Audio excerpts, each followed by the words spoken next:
My name is Isabel Morrison, 31 years old.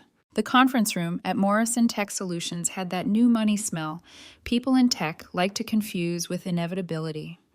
Leather swivel chairs, a glass wall staring down at the city, a massive screen glowing with charts and graphs, and my sister Victoria's ego inflated just enough to match the $16 million Series B valuation she'd been bragging about for 3 months straight.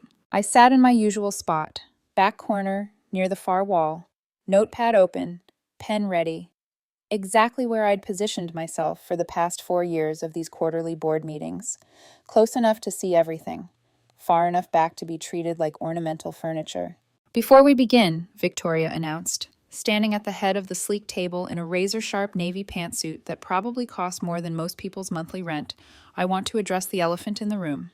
There it was, the performance voice. "We're discussing serious expansion opportunities today," she continued, pacing slowly. "Multi-million-dollar decisions. This isn't—" She paused, her eyes sweeping the room, landing on me with that precise blend of pity and condescension she'd perfected by age 14. "This isn't for everyone to understand." A few strained chuckles pittered around the table. Our father, Richard Morrison, sat 2 seats away from her, nodding like a proud coach. He'd always been Victoria's biggest cheerleader. Ever since she pitched the initial concept for Morrison Tech at a family dinner 6 years ago, slides on his living room TV, him hanging on every word like she'd invented electricity. "Your sister's right, Isabel," Dad said now, turning toward me with his patient, indulgent smile.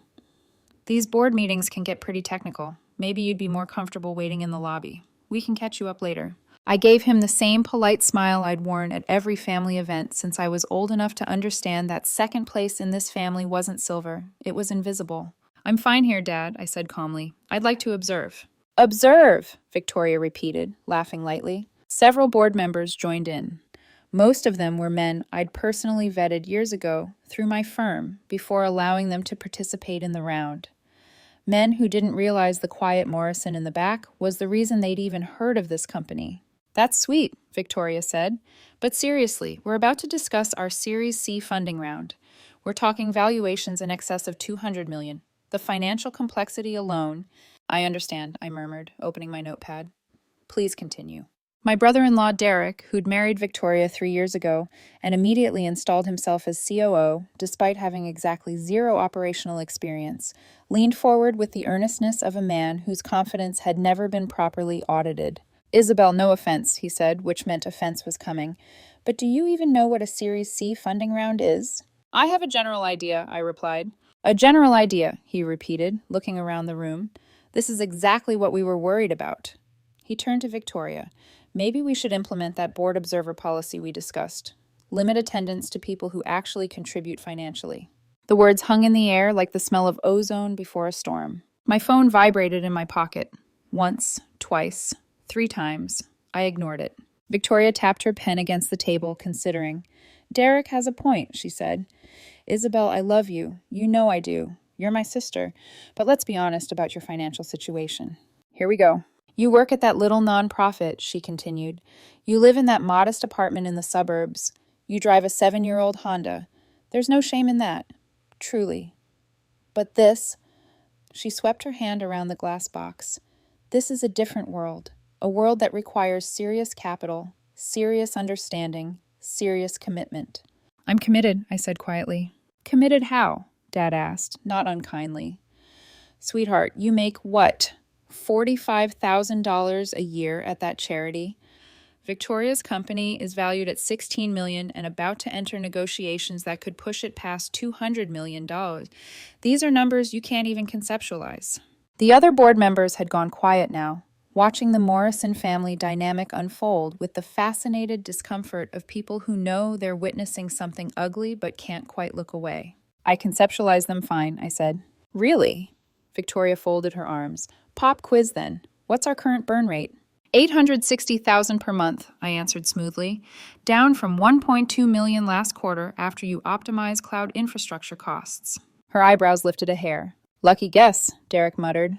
"What about our customer acquisition cost?"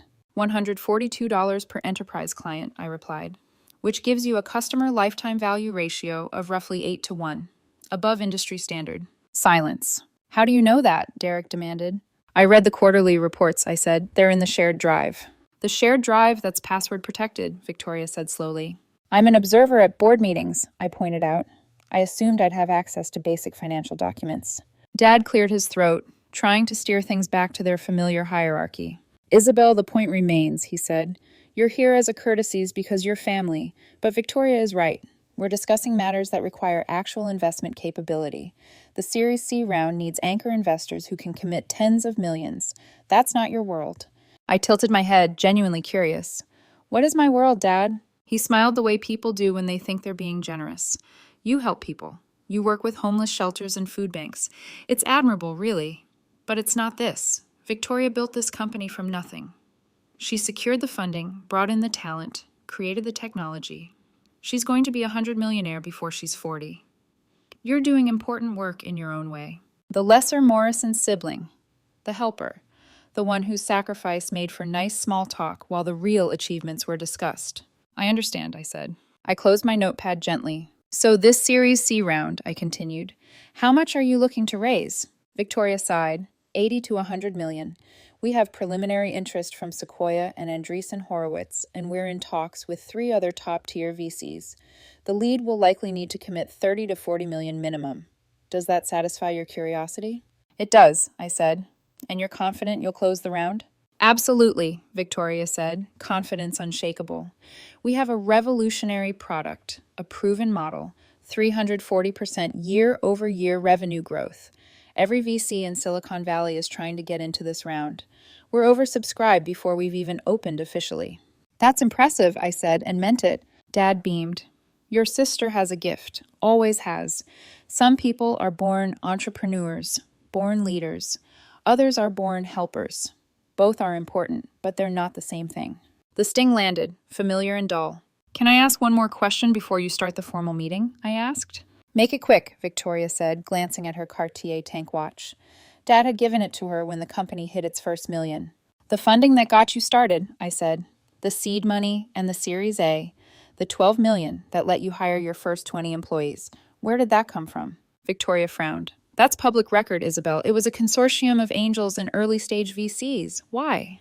Just curious about the cap table, I said. And the Series B, 18 months ago. The additional 32 million that funded your European expansion? Derek bristled. What's your point? No point, I said lightly. Just trying to understand the full financial picture, since I apparently can't conceptualize these numbers. The Series B was led by Benchmark Capital, Victoria said impatiently, with participation from existing investors and new institutional funds. Isabel, this is basic history. If you're going to sit in on board meetings, at least do minimal research. I have, I said. One more thing. The Series A and B, was all that institutional money, or were there any individual investors? Why does that matter? Dad asked. It doesn't, I said. I'm just curious who really believed in Morrison Tech from the very beginning, before it was the darling of Silicon Valley, when it was just your idea and a prototype. Victoria's expression softened a fraction, misreading my tone as admiration. The very first money, she said, the seed round before Series A, that came from a private group, Meridian Strategic Ventures. They committed $2 million when we were nothing but a pitch deck and a dream. That seed let us build the MVP that attracted Series A. Meridian Strategic Ventures, I repeated. They sound important. They were crucial, Victoria said. They've participated in every round since. They put in $50 million in Series B. They're our largest single shareholder, actually, though they've never asked for a board seat or interfered. Very hands-off, which is what I wanted. $50 million, I said softly. That's serious money. That's what serious investors do, Derek added pointedly. They write big checks. Not everyone can play in that league. No, I agreed. Not everyone can. My phone vibrated again. 3 messages from Catherine Wu, my managing partner. Technically, since I'd founded Meridian Strategic Ventures 9 years ago, with the trust my grandmother left me, the only Morrison who ever thought I could be more than a footnote. Catherine, board meeting today. How's it going? Catherine, Q reports show Morrison Tech on target. Series C timeline? Catherine, call me when free. Need decision on contingency options. I stood, smoothing my simple black dress, off the rack from Target, which cost a fraction of Victoria's blazer.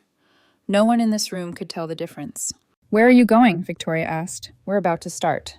I need to make a phone call, I said. It'll just take a minute.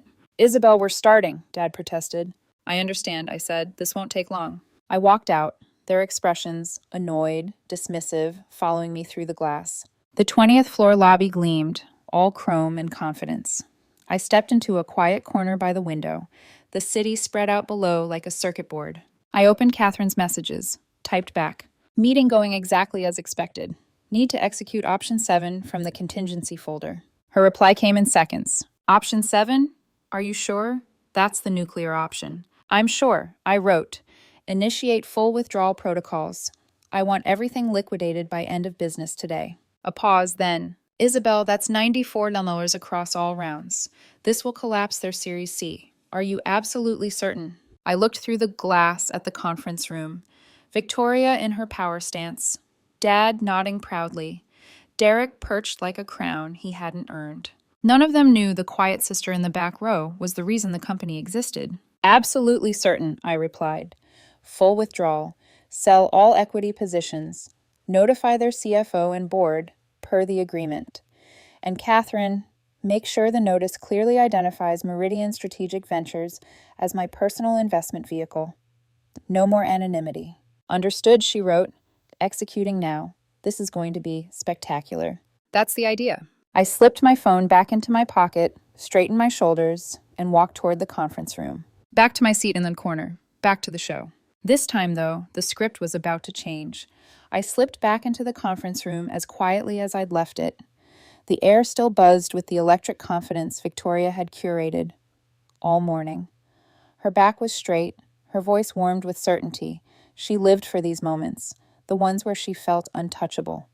And based on projections, she was saying, laser pointer circling a graph that looks suspiciously like a mountain climbing into heaven, will hit a $300 million valuation done within the next 18 months, assuming Series C closes at the target range. I sat down, folded my hands neatly in my lap, and let my heartbeat settle into a calm, steady rhythm.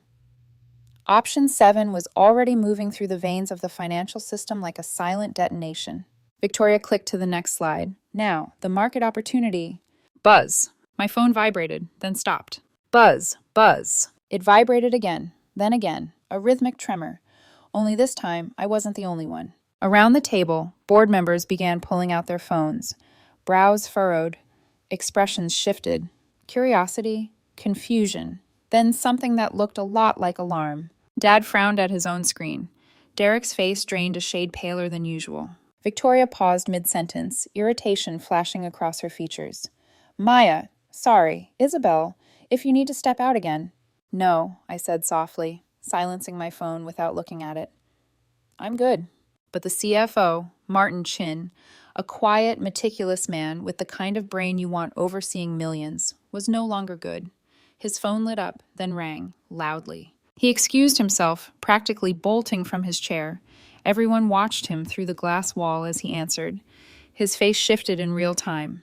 Annoyance, confusion, shock, panic. He ended the call and strode back into the room, tablet clutched like a lifeline.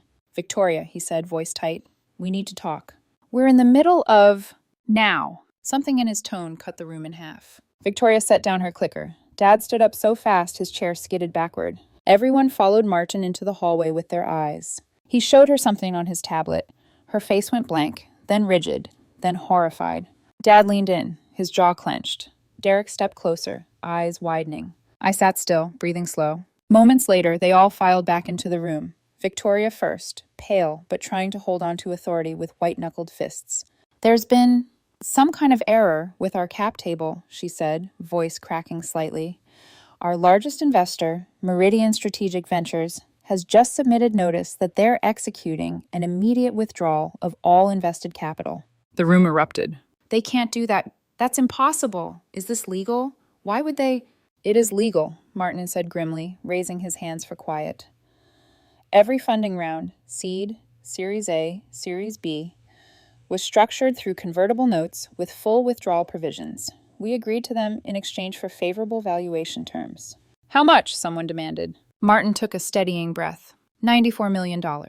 Dead silence. Dad shook his head violently, No, no, no, this must be a mistake. Someone with the same name. Get them on the phone. Martin turned his tablet toward the group, scrolling. The founder and sole owner of Meridian Strategic Ventures is listed as... He stopped. He looked directly at me. Victoria followed his gaze. Dad did too. Then Derek. All eyes landed on me at once, like a spotlight suddenly thrown across the room. The notice, Martin said quietly, identifies the founder as Isabel Morrison. A heartbeat, no one breathed. Then, "That's not possible," Victoria whispered. "Isabel works at a nonprofit. She doesn't have that kind of money." According to the filings, Martin continued, Meridian was established 9 years ago with $25 million in initial capital.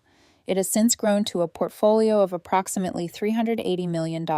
Morrison Tech Solutions represents its largest single investment. Dad's voice cracked.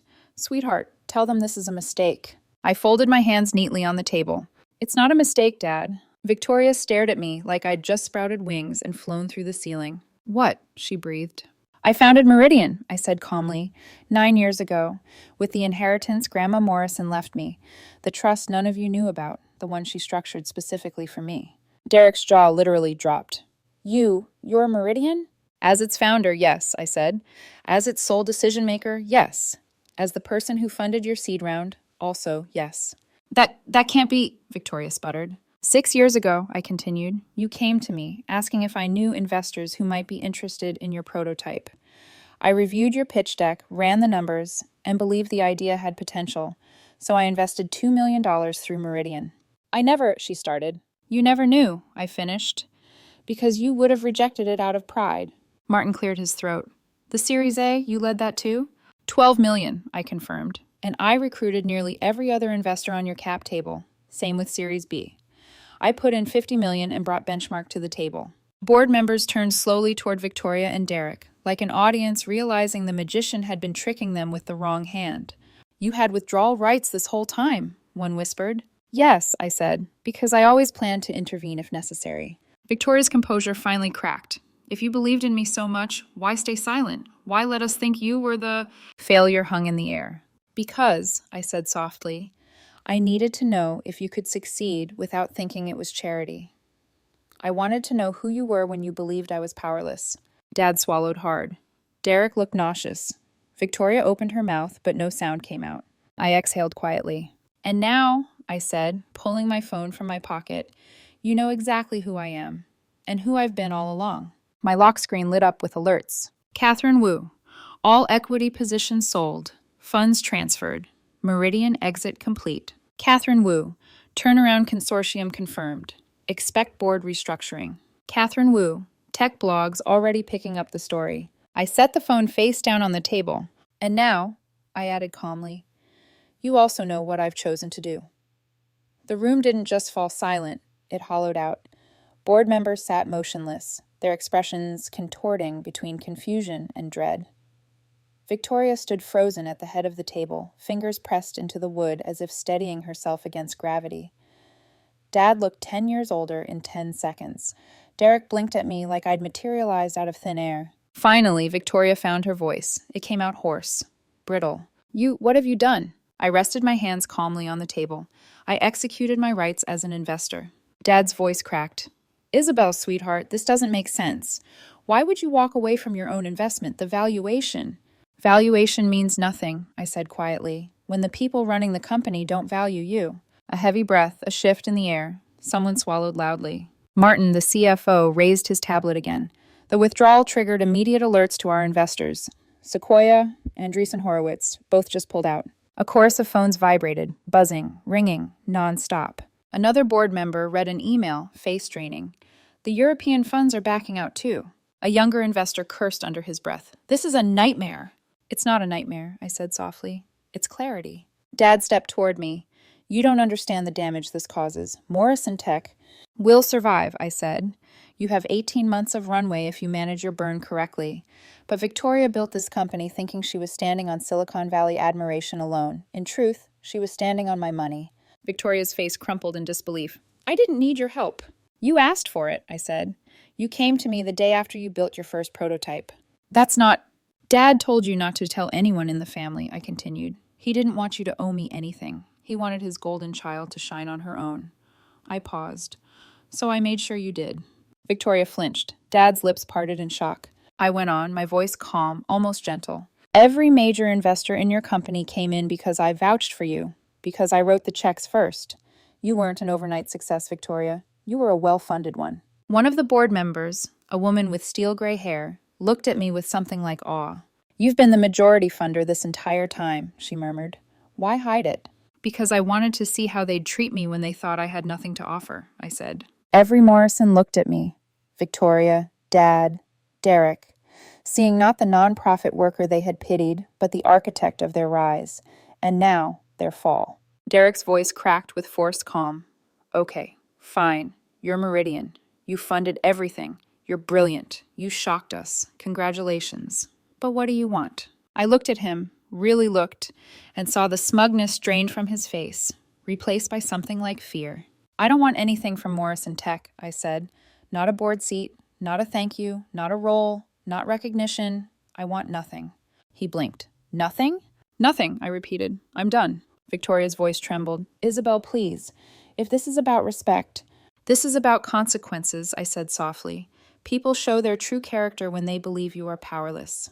For 4 years, I sat quietly in that chair, I tapped the back of my seat, and listened to all of you belittle me, patronize me, treat me like your emotional charity project. Dad put a hand to his forehead. We didn't realize. You didn't ask, I said. Silence. Dead, heavy silence. Martin took a shaky breath. Without Series C, we'll have to freeze expansion, possibly downsize. You'll need to focus on profitability, I said, not perpetual fundraising. Ironically, this is probably the best thing that could happen to the company. Victoria's voice cracked. But the new investors, who are they? A consortium specializing in turnarounds, I said. Hands-on. Expect them to demand operational discipline, accountability, transparency, regular reviews. Derek paled. They'll tear us apart. They'll make you better operators, I corrected. Dad's voice was barely a whisper. Why didn't you tell us what you were doing? Why didn't you tell us who you were? I breathed in slowly. When Grandma gave me her inheritance, I said softly, she told me 2 things. 1, power works best in silence. And 2, people reveal who they are when they think you are powerless. I looked directly at Dad. You revealed yourselves. Victoria's eyes filled with tears she didn't want to spill. Isabel, I didn't mean... I know, I said gently. That's the saddest part. The boardroom crackled with tension, fear, realization. Even the investors, people who barely knew the family dynamics, looked stunned. The gray-haired woman broke the silence. I underestimated you, she said. We all did. I nodded once. Most people do. I don't take it personally, but I don't keep investing in it. My phone buzzed again. One text from Catherine. All equity sold. Funds settled. Tech press noticing. They're calling you the silent shark. I allowed myself the faintest smile. Isabel, Victoria said suddenly, voice desperate, please don't do this. You built this company with me. We built it together. No, I said. I funded it quietly. You built it loudly, and that's fine. But I'm done being erased in my own story. Dad stepped closer. We can fix this. We're family. Yes, I said. And family respect goes both ways. His throat bobbed. I'm sorry, sweetheart. I swallowed. The apology I'd wanted for 28 years arrived. Small, late, but real. Thank you, I said softly, but I still need distance. Victoria stared at me, mascara trembling. What about the employees? She whispered. What about the company? I didn't leave you without a chance, I said. You have 18 months of runway and a product people want. I didn't sabotage you. I simply took back what was mine. Derek swore under his breath. You're unbelievable. No, I said, standing slowly and gathering my notepad. I'm finally being myself. I stepped toward the door, heels echoing on the polished floor. I paused before leaving. Victoria, I said, turning back, you really do have a great product. Morrison Tech will survive this, maybe even thrive. Her breath hitched. But it won't be with my money, I said, or my silence. Then I walked out. When the conference room door clicked shut behind me, the hallway felt unnaturally bright. Sunlight pouring through the glass like a spotlight on freedom. For a full 10 seconds, I stood there, still and silent, letting the chaos behind that wall become someone else's problem. Then my phone vibrated. Catherine Wu. All equity positions sold. Funds cleared. Morrison Tech shares transferred to the turnaround consortium. Press is picking it up. Brace yourself. This is going to trend.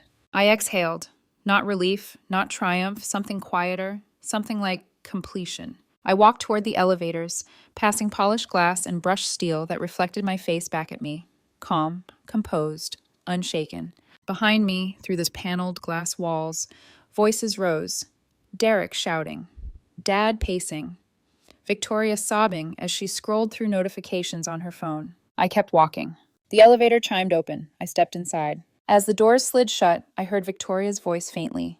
Ask her why. Ask her why now. The doors sealed her away. The elevator dropped 20 floors, humming a smooth, mechanical lullaby. When I stepped out into the marble lobby, my 7-year-old Honda sat patiently across the garage.